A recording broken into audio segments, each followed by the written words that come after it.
Hello guys, how are you doing today? Good evening. Hope you're all doing well. Merry Christmas to you and Happy New Year if I don't get to see you. Alright, so time for another episode. Alright, let me try and be a little bit quiet because there are neighbors out here. So yeah, I hope you're listening well there. On this one, we're gonna continue the last episode. We were talking about the concept of grouping. Okay, so that's part of organizing. Now I stopped it where it said basically when you have a project. Okay, so in terms of utilizing these concepts, it could be any project. I'll give you this story. I saw this video of the guy who actually was in Area 51. He was a scientist. His name is Bob Lazar, and he was explaining his video, what they had him do in the labs and things like that. And he was saying how he drew the saucers, the flying saucers, and they had him like back engineer the actual saucer so that they could try to either duplicate the product or figure more about it. All right, XYZ. But for some reason he said that they didn't have all the pieces together and they had them separate so they can try and figure everything out on their own. Okay. Now the part when he mentioned that they couldn't really get to the next stages because they couldn't figure out, or he couldn't figure out how to get the thing to work. Now, in me thinking in projects, just thinking about that single project or any project, you can utilize the term grouping, right? And also then after that, how you see it is basically like an image.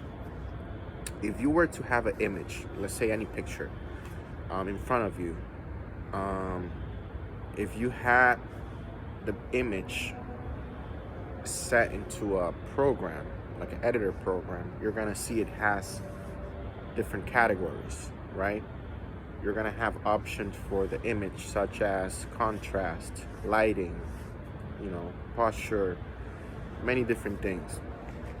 So with every project, it's like you want to divide it into categories so you can get the details of each category. Now that's one part.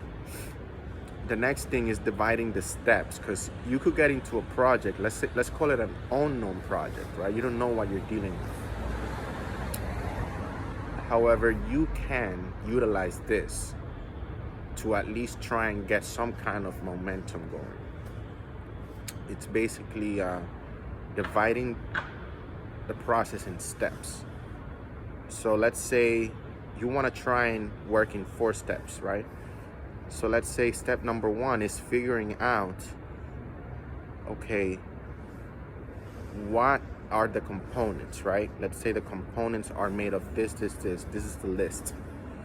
And figuring out, let's say, the history. How did it get here? X, Y, and Z, the biography, all the details. Okay, maybe once you have everything covered in step 1, then you can move to step 2. Because you got to divide it in steps, basically. And you can formalize it. You can make a hypothesis for each step so that you can attempt a test in each category. I don't know if you're with me. So let's say for the next step, he can call it, I want to try and get the saucer to turn on.